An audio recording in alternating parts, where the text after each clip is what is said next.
Apa rasanya kalau dia tidak memberikan hak ayahnya untuk bertemu dengan anaknya? Ini kan melanggar hak ajasi. Tanya sama S. Jadi jangan bicara mengenai masalah yang lain-lain. Tanya dulu kenapa dia tidak memberikan Ruben untuk bertemu dengan anaknya. Tapi dapat jawaban dari Sawena sendiri itu. Tidak mendapat jawaban. Menurut dia nggak bisa. Ini mana banyak jawabannya nih.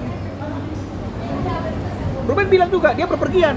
Anaknya nggak dititipin ke Ruben. Padahal harusnya saya mau berpergian, anak sama kamu. Kan begitu dong. Ini tidak. Makanya Ruben bertanya, ya dititipkan ke aku kan bisa. Tapi tidak.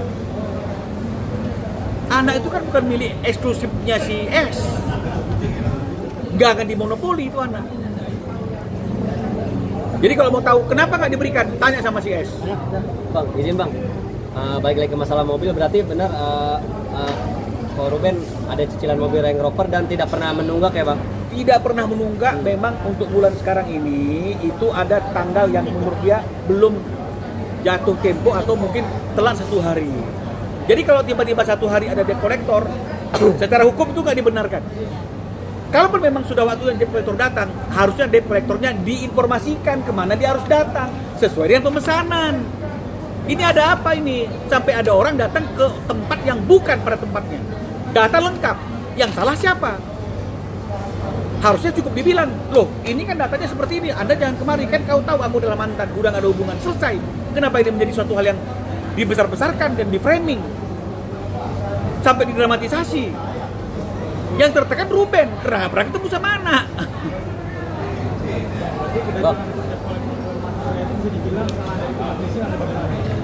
Sekarang saya tanya dulu, kalau pemesanannya seperti ini, alamatnya di A, jatuh temponya belum sampai fatal. Karena kalau menurut OJK kan suratin dulu, peringatin dulu, baru boleh diserahkan ke debt collector. Ini mana surat peringatannya? Nggak ada. Terus tiba-tiba debt collector datang. Siapa yang salah? Datangnya bukan ke rumah Ruben, sesuai dengan alamat yang dipesankan. Yang salah siapa? Terus kalau misalnya kemudian ada keterlambatan 1-2 hari, siapa sih orang yang di Republik Indonesia ini yang pernah namanya leasing tidak pernah melakukan keterlambatan 1-2 hari? Apakah itu suatu hal yang fatal? Tidak, biasa-biasa saja. Kalau memang bukan kita yang berkewajiban, kita nggak akan mungkin ditekan, kita nggak akan mungkin dipaksa, kita nggak akan mungkin dimarah-marahin. Jadi kalau kita bisa tertekan, dari apa tertekannya? Dari ucapannya dibilang tidak, baik omongannya baik-baik aja. Dari apa dong orang tertekan? Karena orangnya seram-seram, berarti udah fisik dong ini. Jadi ini nggak ada sesuatu hal yang harusnya bisa yang membuat dia harus preskon, dan ini menjadi sesuatu hal yang dibesar-besarkan. Ini biasa saja. Bandingkan dengan tiap bulan bayar sebesar ini, apa nggak mungkin? Apa mungkin Ruben nggak mau membayar kewajibannya kepada mobil? Ini loh bilang nih.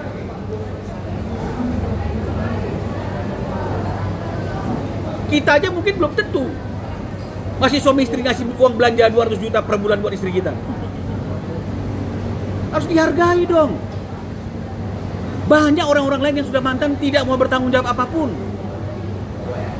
Betul tidak? Ini sudah seperti ini kok nggak dikasih kesempatan untuk bertemu. Mengantar anak sekolahnya nggak diberikan kesempatan. Ketika kita ribut masalah ini, dinaikkan masa debt collector. Loh, ini apa sih?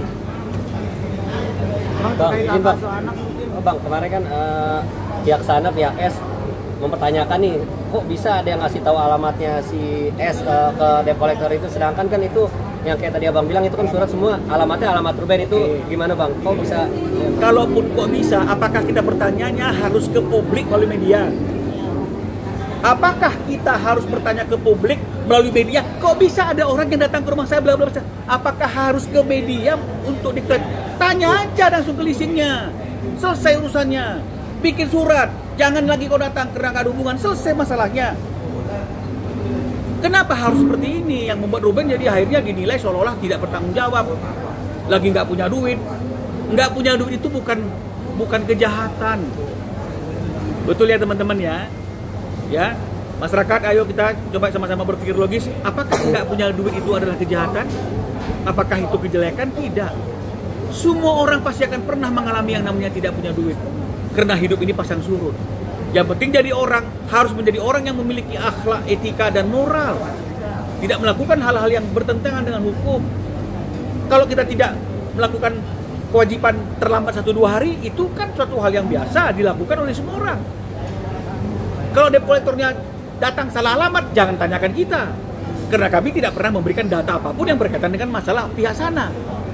Nanyanya harusnya ke lisiknya. Yang bertanya siapa kuasa hukumnya. Bukan bertanya kepada masyarakat, masyarakat, masa begini kami heran loh, ini apa nih curhat. Tapi curhatnya itu kok kesannya seperti memojokkan klien kami. Makanya kami buka. Klien kami itu orang yang bertanggung jawab. Untuk orang yang sudah mantan aja dia bertanggung jawab seperti ini, apalagi untuk dirinya. Bahkan kadang-kadang dia menyampingkan, jangan-jangan karena dia mengutamakan ini, telat 1 bulan, 1 hari bayar Land Rovernya. Mbok mengerti sedikit dong, jangan mau menang-menang terus. Bang, masalah tadi yang anak agak sulit ditemui, bisa digugat nggak sih Bang? Bisa, siapa bilang nggak bisa digugat? Ini negara hukum. Tidak ada apapun yang orang itu memiliki hak secara absolut yang nggak bisa digugat. Ya, artinya semua orang sama di mata hukum. Ya, jadi kalau misalnya kemudian hal ini terjadi terus, ya bukan tidak mungkin akan ada upaya-upaya hukum untuk memperjuangkan haknya Ruben. Itu hak ajasi yang dilindungi oleh undang-undang. Hak seorang ayah ketemu dengan anaknya, dan hak seorang anak untuk ketemu dengan ibunya. Berarti ya. Ya kan? Jadi ini bisa dilakukan secara hukum. Jadi nggak ada yang nggak mungkin. Bang, komunikasi Ruben dengan S sendiri sampai sekarang Bang, via chat itu masih terbuka atau udah blokir atau seperti apa Bang? Masih chat-chatan. Masih. Ya. Klien kami gentleman, nggak ada yang namanya blokir-blokiran. Jadi bebas. Tuh. Tuh, ada bukti-buktinya. Jadi sebenarnya kalaupun misalnya masalah debt collector itu cukup tanyakan via chat, selesai urusannya. Kenapa mesti sampai ke media? Kenapa mesti sampai ke publik? Bang, dengan kan ini kan kemarin pihak S dan lawyernya udah presko nih, abang juga udah presko nih Bang. Langkah selanjutnya apa Bang? Mungkin akan mediasi, ketemu bareng gitu Bang untuk menyelesaikan masalah ini atau udah biarin gitu aja? Kita kan sudah ketemu. Ketika ketemu dengan kuasanya, kan yang pertama kali menghubungi abang kan kuasanya S. Ayo kita duduk bareng, kita duduk bareng. Dia menyampaikan tentang debt collector, kita tampung dan kita klarifikasi. Ininya berarti bukan salah kita, kan begitu. Sekarang kami bertanya juga kepada kuasa hukumnya, bagaimana yang berkaitan dengan anak, haknya Ruben kok belum diberikan. Mereka mengatakan nanti akan dibicarakan dengan kliennya, tapi sampai hari ini tidak pernah ada klarifikasi apapun terkait dengan masalah hak Ruben itu. Yang dibesar-besarkan masalah debt collectornya. Tapi terkait dengan masalah kepastian Ruben untuk bertemu dengan anaknya, tidak ada jawaban, keputusan, klarifikasi apapun hingga hari ini. Itu yang kami tunggu-tunggu. Bang, kemarin tanggal 11 Ruben menjurati Sarwenda soal peringatan gitu, peringatan apa ya Bang? Kami menjurati Sarwenda tanggal 11 itu surat pemberitahuan, bukan peringatan. Ya, kami ingin memberitahukan bahwa ada haknya Ruben untuk bertemu dengan anaknya. Jadi kami ingatkan, jangan lupa kamu ya atas hak Ruben untuk bertemu dengan anaknya. Jadi bukan disomasi, tapi diingatkan, diberitahukan. Mungkin dia lupa selama ini. Jadi nggak ada yang namanya peringatan. Tapi kalau dari mereka juga sama.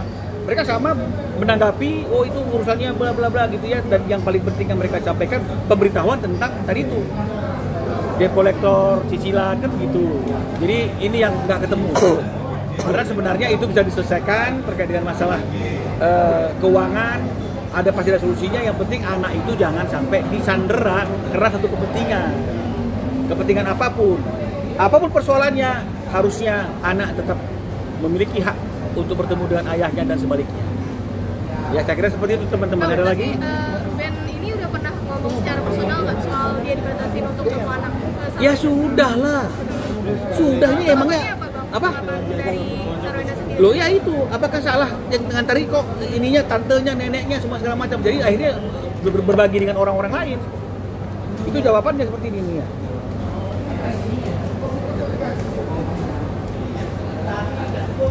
Tuh, titipkan gimana maksudnya? Ruben kan bilang kalau kamu lagi keluar kota nggak bersama dengan anak, titipkan dengan saya. Dia jawab tuh nih, titipkannya gimana maksudnya?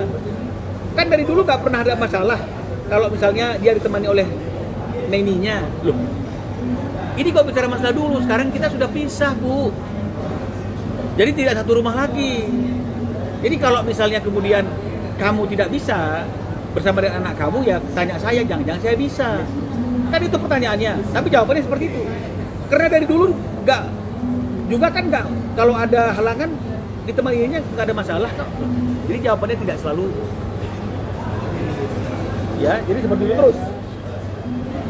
Terakhir Kan ketemu itu kan kapan berapa mungkin kali Bang? momen kan di Instagramnya Ko Ruben kan ada nganterin anak-anaknya untuk sekolah ya. Itu cara minta izinnya seperti apa kan?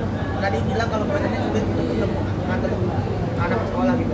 Kalau mengenai masalah anak itu kan komunikasinya dengan babysitternya, datang dijemput, ini sudah nggak boleh lagi, sudah tidak diizinkan. Ya, terus harus dicek juga postingan-postingan itu yang up to date atau video-video lama yang diposting lagi, ini harus dicek dulu, bro. Ya, jadi harus seperti itu. Terakhir kapan sih bang anterin? Ya kan tadi kan sejak 2 bulan ini nggak bisa ketemu. 2 bulan berarti. 2 bulan beneran nggak bisa ketemu. Ya, oke. Oke. Cukup ya. Terima kasih, Bang.